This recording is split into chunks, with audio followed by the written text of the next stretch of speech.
నమస్కారం, ఏషియన్ వార్తలకి స్వాగతం. ముందుగా ఈరోజు వార్తల్లోని ముఖ్యాంశాలు.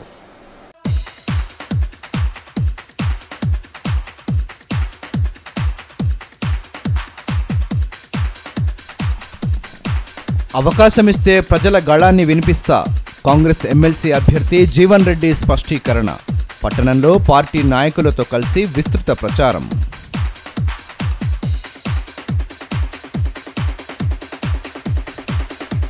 రైతుల సంక్షేమంపై ప్రత్యేక దృష్టి సారించాలి. తెలంగాణ రైతాంగ సమితి డిమాండ్. అన్నదాతకు అండగా ఉంటామని భరోసా. ఎమ్మెల్సీగా సుధాకర్ రెడ్డిని గెలిపించండి. టీయూటీఎఫ్ నేత స్వామిరెడ్డి పిలుపు. పట్టణంలో ప్రచారం.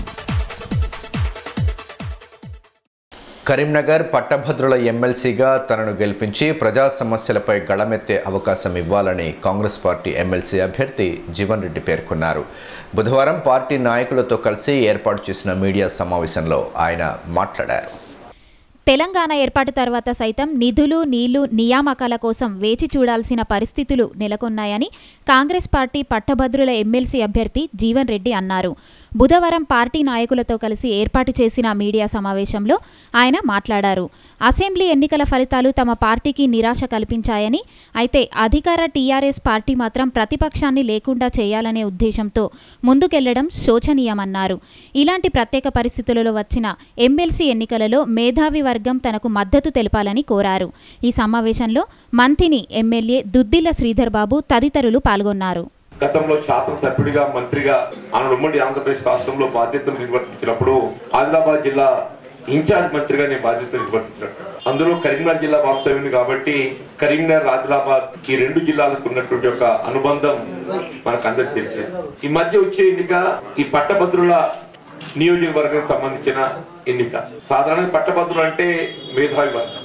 అందులో తెలంగాణ రాష్ట్ర ఏర్పాటు సాధన కొరకు ఉద్యమించిన వాళ్ళలో ప్రధాన పాత్ర పోషించింది ఈ పట్టభద్రులు అని చెప్పక తప్పదండి. వాస్తవంగా తెలంగాణ రాష్ట్ర ఏర్పాటు ఉద్యమమే నిధులు, నీళ్లు, ఉద్యోగాలు.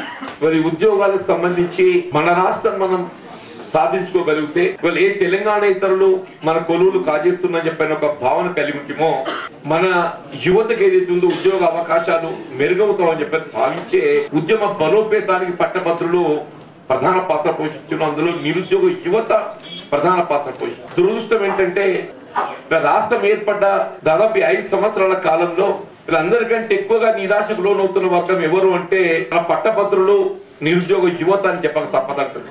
ఏ తెలంగాణ రాష్ట్ర ఏర్పాటుతోని ఉద్యోగ అవకాశాలు మెరుగవుతామని చెప్పి భావించడమో, రాష్ట్రం ఏర్పడ్డ నాడు స్వయంగా గౌరవ ముఖ్యమంత్రి గారు శాసనసభ వేదికగా 1,20,000 ఉద్యోగాలు ఖాళీలు ఉన్నాయని చెప్పి ప్రకటించారు. దానికి తోడు ప్రతి సంవత్సరం ఒక 20,000 ఉద్యోగాలు పదవి విరమణ పొందితే 20 × 4 సంవత్సరాలు 80,000. రాష్ట్రం ఏర్పడ్డ నాడు ఉన్నటువంటి ఖాళీలు 1,20,000. 1,20,000 80,000 అంటే 2 లక్షల ఉద్యోగాలు.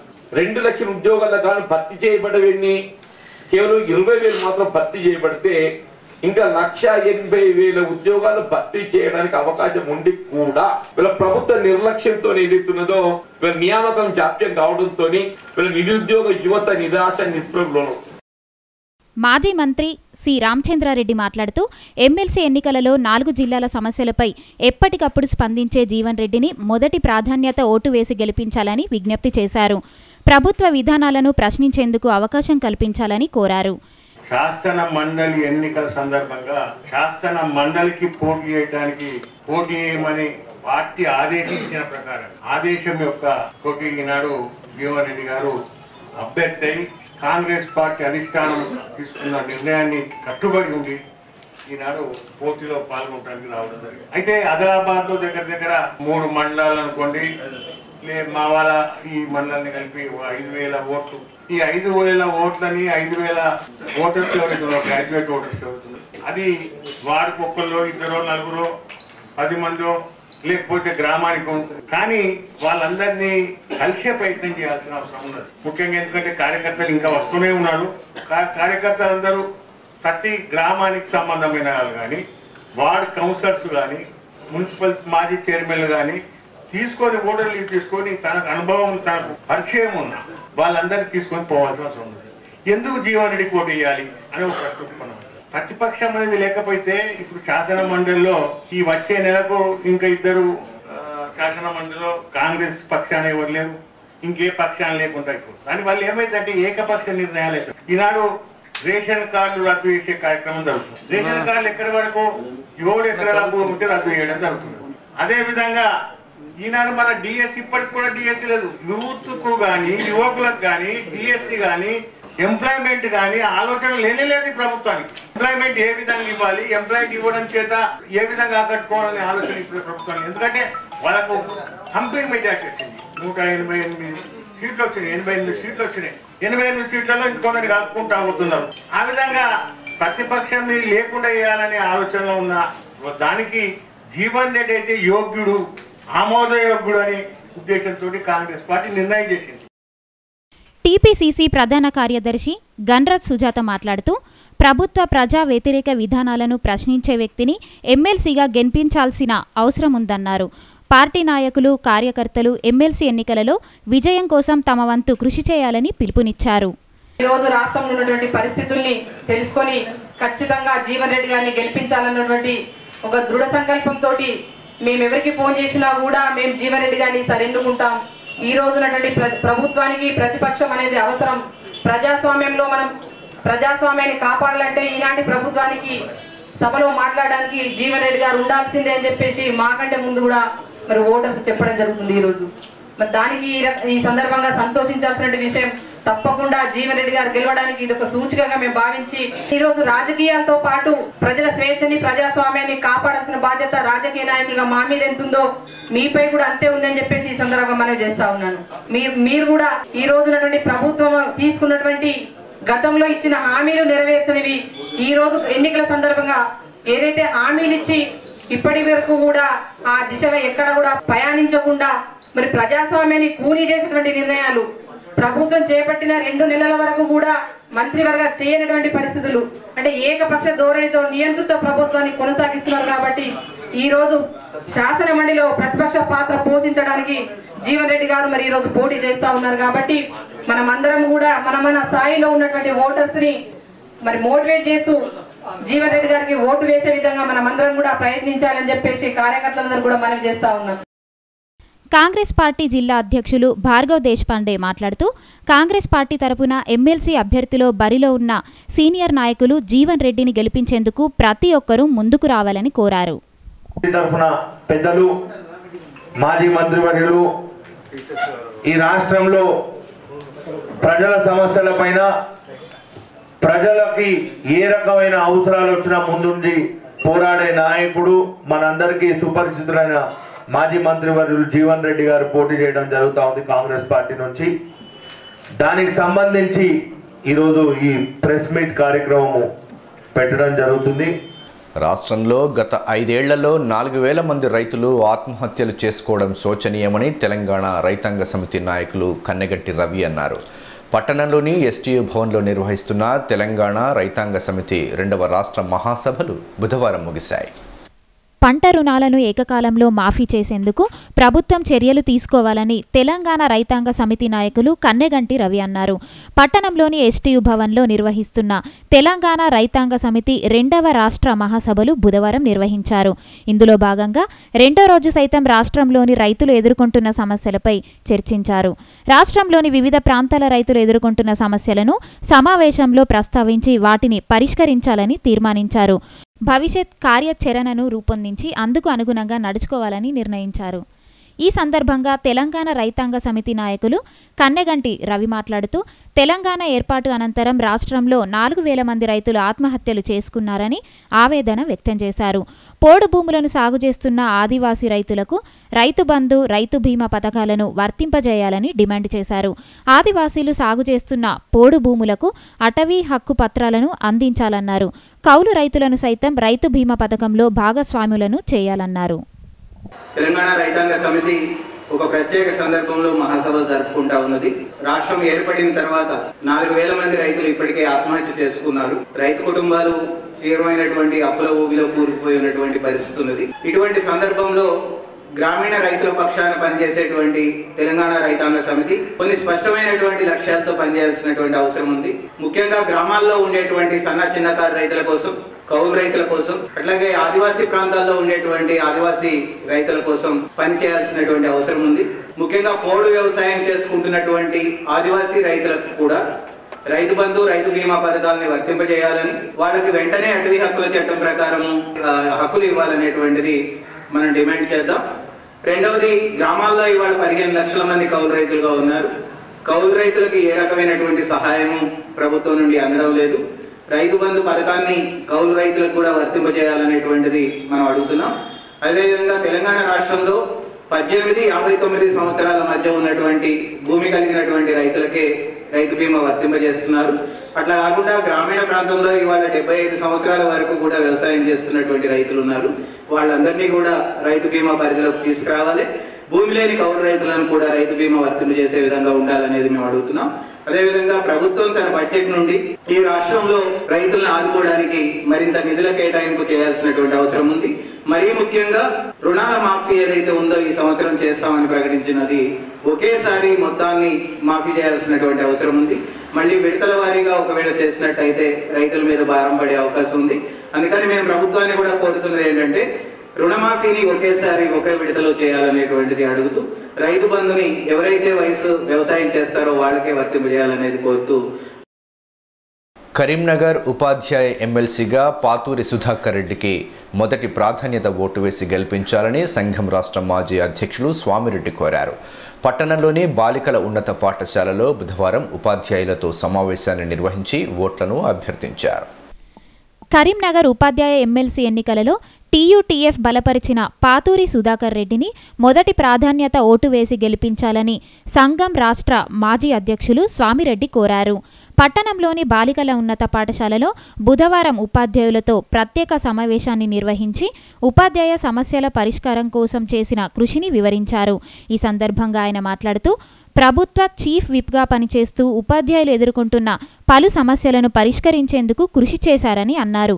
ఇప్పటికే పలు సమస్యలను ప్రభుత్వానికి నివేదించారని తెలిపారు. ఉపాధ్యాయుల సంక్షేమం కోసం పాటుపడుతున్న సుధాకర్ రెడ్డిని ఎమ్మెల్సీగా మరోసారి గెలిపించాలని విజ్ఞప్తి చేశారు. మీ అందరికీ తెలిసిన వ్యక్తే 35 సంవత్సరాల పాటు పిఆర్టీయు రాష్ట్ర సంఘ అధ్యక్ష ప్రధాన కార్యదర్శిగా పనిచేసి ఎన్నో సమస్యల సాధనలో అతని చేతు ఉంది. మోహన్ రెడ్డి గారు ఒకవైపు అయితే సుధాకర్ రెడ్డి గారు మరోవైపు ఇద్దరు అధ్యక్ష ప్రధాన కార్యదర్శిగా పనిచేసిన వారే. చాలామంది చాలా విషయాల లోపల ఆయన ఎవరు ఏం చేశారు, ఏం మాట్లాడారు, ఎప్పుడు కూడా టీవీలలో రోజు కనిపిస్తున్నప్పటికీ ఉపాధ్యాయుల సమస్యల పరిష్కారంలో ఏమి చేయనట్టుగా చాలామంది ప్రచారం చేస్తూ మనకు కనిపిస్తూ ఉంది. కానీ ఈరోజు ప్రజాస్వామ్యంలో మనం గమనించినట్లయితే ఎవరు ఏ రకంగా వ్యవహరిస్తారో ఆ విషయాలన్నీ కూడా మనకు తెలిసినట్లే. ముఖ్యంగా సుధాకర్ రెడ్డి గారిని ఎందుకు మేము ప్రపోజ్ చేశాము, ఎందుకు మరోసారి ఆయన ఉండాలి అని. ఇప్పుడు ఆయన ప్రభుత్వ చీఫ్ విప్గా కొనసాగుతూ ఒక మంత్రి హోదాలో ఉంటూ కూడా మన సమస్యల పరిష్కారంలో ఎల్లప్పుడూ కూడా ముందున్నటువంటి వ్యక్తి సుధాకర్ రెడ్డి గారు. సుధాకర్ రెడ్డి గారు ఏం చేశాడు ఈ 6 ఏళ్ల టర్మ్లో అని చాలామంది మనకు ప్రశ్నలు వేస్తున్న విషయం కూడా కనిపిస్తూ ఉంటుంది. ఇప్పుడు మనం అనుభవిస్తున్న సౌకర్యాలన్నీ కూడా సార్ ద్వారా సాధించబడ్డాయి. ఆయన జీవోలో పుట్టగా చెప్పబడతాడు. ప్రతి జీవో కూడా ప్రభుత్వానికి ఏ అనుమానం వచ్చినా కూడా సుధాకర్ రెడ్డి గారిని పిలిచే ఆయన అనుమానాన్ని నివృత్తి చేసుకునేటువంటి పరిస్థితులు ఇలా సమైక్య ప్రభుత్వం కానీ మన తెలంగాణ ప్రభుత్వం కానీ ఉన్నదని చెప్పి గర్వంగా చెప్పదలుచుకున్నాను. ఆయన లేనటువంటి విషయంలో, ఆయన రాత రాయనటువంటి విషయంలో జీవోలు తయారైన ఇంతవరకు కూడా కాదాలి.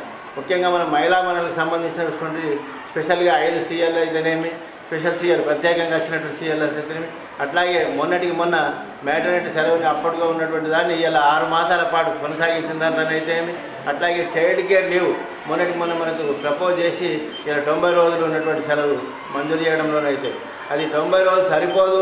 కేంద్ర ప్రభుత్వ ఉద్యోగులతో పాటుగా తప్పకుండా అది 6 మాసాల పాటుగా ఉండాలని చెప్పి కూడా ప్రపోజ్ చేస్తున్నాం. ఈ 6 సంవత్సరాల కాలంలో అది 90 రోజుల నుంచి మరో 3 మాసాలు పెంచుకొని 6 మాసాల కాలాన్ని కూడా చైల్డ్ కేర్ లీవ్లో తీసుకురావడానికి మనము ఇవాళ సుధాకర్ రెడ్డి గారి ద్వారా ప్రయత్నం చేస్తామనే విషయాన్ని కూడా తెలియజేసుకుంటాము.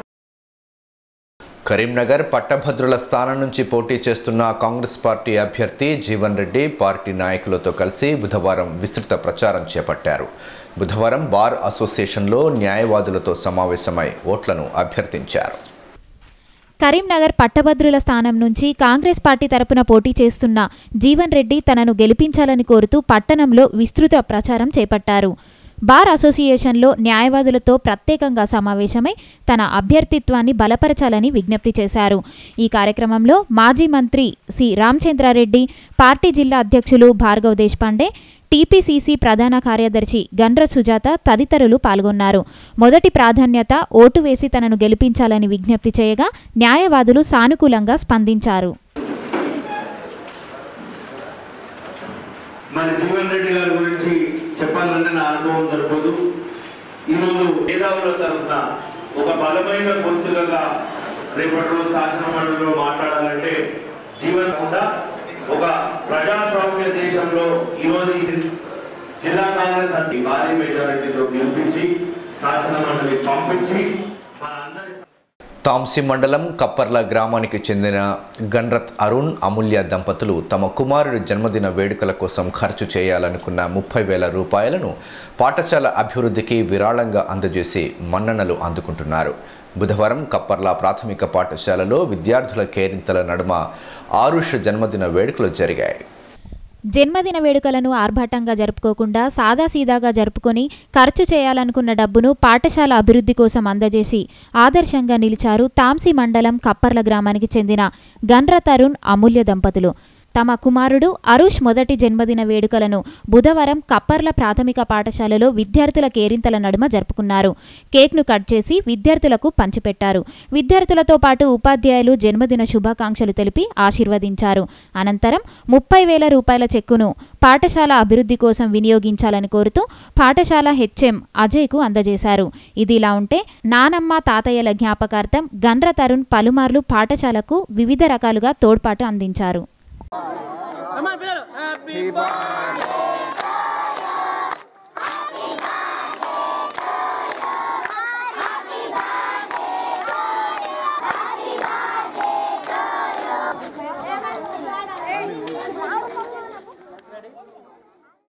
ఈ సందర్భంగా అరుణ్ మాట్లాడుతూ తన కుమారుడి జన్మదినం సందర్భంగా ఖర్చు చేయాలనుకున్న మొత్తాన్ని పాఠశాల అభివృద్ధికి అందించడం ఆనందంగా ఉందన్నారు. పాఠశాలలో చదువుకుంటున్న విద్యార్థులందరికీ ప్రయోజనం చేకూరుతుందనే ఉద్దేశంతో తన వంతు సహాయంగా ఈ మొత్తాన్ని అందించినట్లు తెలిపారు. మా బాబు బర్త్డే మా కప్పల్ ప్రైమరీ స్కూల్లో జరుపుకోవడం జరిగింది. దీనికి కారణం ఏమంటే మనం లక్షలు ఖర్చు పెట్టి ఫంక్షన్లో ఎంతో వైభవంగా జరుపుకుంటాము. కానీ దానివల్ల ఒక 2 రోజులలో ఫలితం ఏమి ఉండదు. దానికి అనుగుణంగా మార్పు అనేది రావాలనే ఉద్దేశంతో మా ప్రైమరీ స్కూల్లో చేసుకొని అదే డబ్బుని కొంచెం ఒక 30,000 రూపాయలు మా స్కూల్ పిల్లలకు బెంచ్లకు ఇవ్వడం జరిగింది. దీనికి ఆదర్శంగా తీసుకొని ఇంకా కొంతమంది చేస్తారని అనుకుంటూ ఈ అవకాశం ఇచ్చిన స్కూల్ యాజమాన్యం మొత్తానికి హెడ్ మాస్టర్ అందరికీ ధన్యవాదాలు. ఉపాధ్యాయ ఎమ్మెల్సీగా పీఆర్టీయూ బలపరిచిన కూర రఘోత్తం రెడ్డిని గెలిపించాలని కోరుతూ బుధవారం సంఘ నాయకులు జైనత్ మండలంలోని పలు పాఠశాలల్లో ప్రచారాన్ని చేపట్టారు. ఉపాధ్యాయ సంక్షేమానికి పీఆర్టీయూ కృషి చేస్తోందని సంఘ నాయకులు ఈ సందర్భంగా పేర్కొన్నారు. ఉపాధ్యాయ ఎమ్మెల్సీగా పీఆర్టీయూ బలపరిచిన కూర రఘోత్తం రెడ్డిని గెలిపించాలని పీఆర్టీయూ జైనత్ మండల కార్యదర్శి భాస్కర్ పిలుపునిచ్చారు. సంఘ నాయకులు బుధవారం మండలంలోని పలు పాఠశాలల్లో ప్రచారాన్ని చేపట్టారు. ఇందులో భాగంగా జైనత్ జిల్లా పరిషత్ సెకండరీ పాఠశాలలో ప్రత్యేక సమావేశాన్ని నిర్వహించి రఘోత్తం రెడ్డిని గెలిపించాలని విజ్ఞప్తి చేశారు. సిపిఎస్ రద్దు, ఏకీకృత సర్వీస్ రూల్స్, ఇంక్రిమెంట్ల కోసం పీఆర్టీయూ కృషి చేస్తుందన్నారు. ఈ కార్యక్రమంలో సంఘ నాయకులు కుడాలి రవీందర్ రెడ్డి, రమేష్, సురేందర్, స్వామి, వెంకట్, దయానంద్, సుధాకర్ తదితరులు పాల్గొన్నారు. గారికి ఉపాధ్యాయ మిత్రులందరినీ కోరుతున్నా. సేవా తత్పరుడు, ఉపాధ్యాయ సంక్షేమాన్ని గుర్తెరిగినటువంటి ఒక నాయకుడు కూర రఘోత్తం రెడ్డి గారు. కాబట్టి వీరిని మన చట్టసభలో గెలిపించి పంపించినట్లయితే ఏదైతే విద్యారంగం ఎదుర్కొంటున్నటువంటి సమస్యలు ఏవైతే ఉన్నాయో, ఉపాధ్యాయ లోకంలో ఏవైతే పేరుకుపోయినటువంటి సమస్యలను తీర్చడంలో ఒక మంచి నాయకుడు చట్టసభలో ఉంటాడు. మరి ప్రభుత్వానికి వత్తాసు పలుకుతున్నటువంటి ఎమ్మెల్సీ నాయకులు కాకుండా ప్రభుత్వాన్ని ఒప్పించి ఉపాధ్యాయ సమస్యలను సాధించి పెట్టే నాయకుడు ఉండాలి. కాబట్టి అటువంటి నాయకుడు మన కూర రఘోత్తం రెడ్డి గారు. మరి పీఆర్టీయూ రాష్ట్ర కార్యవర్గ సమావేశంలో అందరి అభిష్టం మేరకు నిర్ణయించినటువంటి వ్యక్తి కూర రఘోత్తం రెడ్డి గారు. మరి మన పీఆర్టీయూ నిర్ణయం మేరకు కాకుండా మన సంఘం నుంచి ఏర్పడి కొందరు నాయకులు పిఆర్టీ అని చెప్పి మన దగ్గరకు ఓట్లతో వస్తున్నారు. వారికి మన పిఆర్టీకి ఎటువంటి సంబంధం లేదు. పిఆర్టీ రాష్ట్ర శాఖ నిర్ణయించినటువంటి కూర రాఘవన్ రెడ్డి గారు మాత్రమే పిఆర్టీ అధికార అభ్యర్థిగా పరిగణించబడతారు. పిఆర్టీలో గతంలో పనిచేసినటువంటి ఏవైతే మిగతా నాయకులను వారికి పిఆర్టీతో సంబంధం ఉండదు. దయచేసి ఉపాధ్యాయ మిత్రులారా ఆలోచించండి. ఇది సంఘం అనేది వ్యక్తిగతం కాదు. ఆయన సాధించి కొందరు ఎప్పుగా వస్తున్నారు చాలా జీవోలు సాధించమని, అది వారి వ్యక్తిగతం కాదు, అది పిఆర్టీ ద్వారా మాత్రమే సాధించబడినది. కాబట్టి పిఆర్టీ ఏదైతే అభిష్టం మేరకు అధికార అభ్యర్థిగా నిర్ణయించినటువంటి కూర రాఘవన్ రెడ్డి గారిని మనందరూ ఓటు వేసి గెలిపించాల్సిందిగా కోరుతున్నాం. బ్రహ్మకుమారీస్ ఈశ్వరీయ విశ్వవిద్యాలయం ఆధ్వర్యంలో భక్తిభావాన్ని పెంపొందించేందుకు చేస్తున్న కృషి అభినందనీయమని బీజేపీ జిల్లా అధ్యక్షులు పాయల్ శంకర్ అన్నారు. మహాశివరాత్రి పర్వదినాన్ని పురస్కరించుకొని బ్రహ్మకుమారీస్ ఈశ్వరీయ విశ్వవిద్యాలయం ఆధ్వర్యంలో ఏర్పాటు చేసిన ప్రదర్శనను ఆయన తిలకించారు. ప్రతి ఒక్కరూ ఆధ్యాత్మిక భావాన్ని అలవరుచుకోవాలని బీజేపీ జిల్లా అధ్యక్షులు పాయల్ శంకర్ పిలుపునిచ్చారు. మహాశివరాత్రి పర్వదినాన్ని పురస్కరించుకొని బ్రహ్మకుమారీస్ ఈశ్వరీయ విశ్వవిద్యాలయం ఆధ్వర్యంలో మంగళవారం రాత్రి ప్రత్యేక కార్యక్రమాలను నిర్వహించారు. ఈ కార్యక్రమానికి పాయల్ శంకర్ హాజరై ప్రత్యేక పూజలు నిర్వహించారు. అనంతరం స్వస్తిక్ ఆకృతిలో ఏర్పాటు చేసిన జ్యోతులను భక్తులతో కలిసి వెలిగించారు.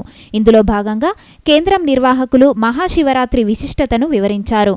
బ్రహ్మకుమారీస్ ఈశ్వరీయ విశ్వవిద్యాలయం ఆధ్వర్యంలో భక్తి భావాన్ని పెంపొందించేందుకు చేస్తున్న కృషి అభినందనీయమన్నారు.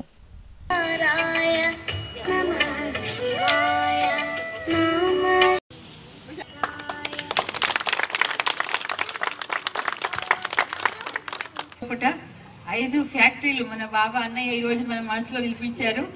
అయితే ఇది ఆత్మిక స్థితిలో ఉండేందుకు గుణం అన్నమాట. ఇదే నిర్వచనము, ఆత్మిక స్థితిలో మనం ఎలా ఉండాలి అనేది.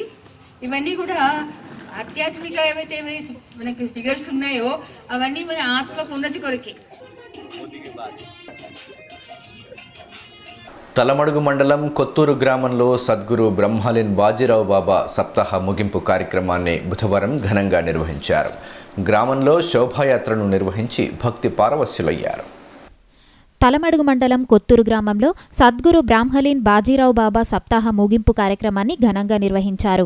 వారం రోజులుగా నిర్వహిస్తున్న బ్రహ్మలీన్ సద్గురు బాజీరావు బాబా సప్తాహ కార్యక్రమంలో భాగంగా ప్రభాత బేరి, జ్ఞాన హరిపాట్, భజన, సంకీర్తన, ప్రవచన కార్యక్రమాలను నిర్వహించారు. చివరి రోజున నివృత్తి, సోఫాన్, జ్ఞానేశ్వర్, ముక్తాబాయిల దేవతామూర్తుల వేషధారణలో ఉన్న చిన్నారులను గ్రామంలో రథంపై ఊరేగించారు. వివిధ గ్రామాల నుండి తరలివచ్చిన భజన బృందాలు శోభయాత్రలో పాల్గొనగా భక్తులు భజన గీతాలకు అనుగుణంగా నృత్యాలు చేస్తూ భక్తిభావాన్ని చాటారు. అనంతరం గ్రామంలో దహిహండి, కాల కార్యక్రమాలను నిర్వహించారు.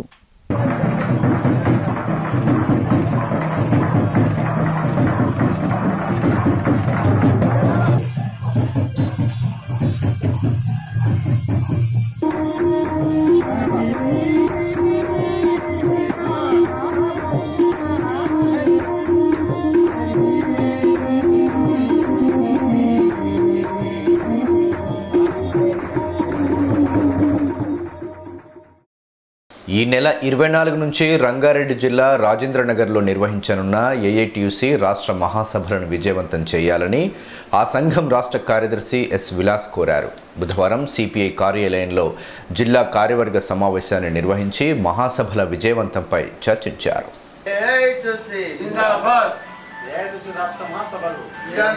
రాష్ట్ర మహాసభలను 24-25-26 తారీఖులలో జరిగే మహాసభలను ముఖ్యంగా ఈరోజు ఏఐటీసీ రాష్ట్ర మహాసభలు మార్చి 24-25-26 తేదీన రాజేంద్రనగర్ రంగారెడ్డి జిల్లాలో జరుగుతుంది. దాన్ని విజయవంతం చేయడానికి ఈరోజు ఆఫీస్ బేరర్స్ ప్రణాళిక రూపొందించడం జరుగుతుంది. అధిక సంఖ్యలో అనుబంధ సంఘాలు, కార్మికులు పాల్గొని ఈ మహాసభ 24 తేదీన ర్యాలీ ఉంటుంది, బహిరంగ సభ ఉంటుంది, 25-26 తేదీన డెలిగేట్ సమావేశం ఉంటుంది. దీన్ని విజయవంతం చేయాలని కోరడం జరుగుతుంది. ఏఐటీసీ గత 1920 నుండి భారతదేశంలో స్వాతంత్రం కంటే ముందు కార్మికుల కొరకు 8 గంటల పనిదినం, అదేవిధంగా payment and wage act, bonus act, ఈ విధంగా 46 చట్టాలను ఏఐటీసీ పోరాటాల ద్వారా సాధించుకోవడం జరిగింది. ఈరోజు కేంద్రంలో ఉన్నటువంటి బీజేపీ ఈ 46 చట్టాలను మార్చి కార్మికులకు వ్యతిరేకంగా 4 కోడ్లు తీసుకురావడానికి ప్రయత్నం చేయడం జరుగుతుంది. దానికి వ్యతిరేకంగా భారతదేశంలో 14 జాతీయ సమ్మెలు కేంద్ర కార్మిక సంఘాలను తీసుకొని జాతీయ సమ్మె నిర్వహించడం జరిగింది. కానీ ఈరోజు మటుకు కేంద్రంలో ఉన్నటువంటి బీజేపీ, కార్మిక వ్యతిరేకి అయినటువంటి బీజేపీ ఈరోజు 46 చట్టాలను మార్చి విదేశీ కార్పొరేట్కు స్వదేశీ కార్పొరేట్కు యాజమాన్యాలకు అనుకూలంగా నిర్ణయాలు తీసుకునే ప్రయత్నం చేయడం జరుగుతుంది. ఖచ్చితంగా దాన్ని ఈ దేశంలో ఉన్నటువంటి 55 కోట్ల కార్మికులు తిప్పికొడతారు. ఈ పార్లమెంట్ ఎలక్షన్స్ ఉన్నాయనగా ఈ బీజేపీ వాళ్ళు ఒక డ్రామా చేస్తూ సీఎం శ్రమయోగి మాన్ధన్ అనే పథకం కింద వాళ్ళు 60 సంవత్సరాలు దాటిన వాళ్లకు ఈ అసంఘటిత కార్మికులకు ఒక పెన్షన్ పథకం తీసుకొచ్చే ప్రయత్నం చేయడం జరుగుతుంది. అది కేవలం 3,000 రూపాయలు ఇచ్చి దానికి 18 నుంచి 40 సంవత్సరాల లోపు ఉండాలని, దానికి 55 నుంచి 200 రూపాయలు కట్టాలని, ఈ విధంగా 10 కోట్ల మందికి బెనిఫిట్ అవుతాయని గొప్పలు చెప్పడం జరుగుతుంది. ఏఐటీసీ దీన్ని స్టడీ చేసింది. చిట్ట చివరికి మిగిలింది ఏమంటే దీంతో అసంఘటిత కార్మికులు ఎటువంటి ఉపయోగం లేదని తేలింది. కాబట్టి మేము ఈరోజు డిమాండ్ చేస్తున్నామంటే కనీస పెన్షన్ 5,000 కంట్రిబ్యూటర్ కాకుండా ఈ 5,000 వితౌట్ కంట్రిబ్యూటర్ కార్మికులకు ఇవ్వాలని మేము తెలియజేయడం జరుగుతుంది. వార్తలు ముగించే ముందు ముఖ్య అంశాలు మరోసారి.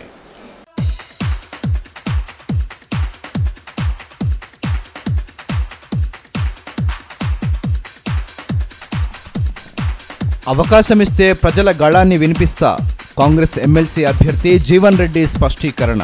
పట్టణంలో పార్టీ నాయకులతో కలిసి విస్తృత ప్రచారం.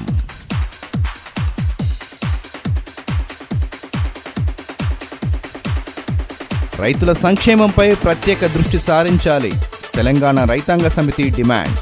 అన్నదాతకు అండగా ఉంటామని భరోసా. ఎమ్మెల్సీగా సుధాకర్ రెడ్డిని గెలిపించండి, టీయూటీఎఫ్ నేత స్వామిరెడ్డి పిలుపు. పట్టణంలో ప్రచారం. ఈ వార్తలు ఇంతటితో సమాప్తం. తిరిగి ప్రసారమయ్యే ఏసీఎన్ వార్తల్లో మళ్ళీ కలుసుకుందాం. అంతవరకు సెలవు. నమస్కారం.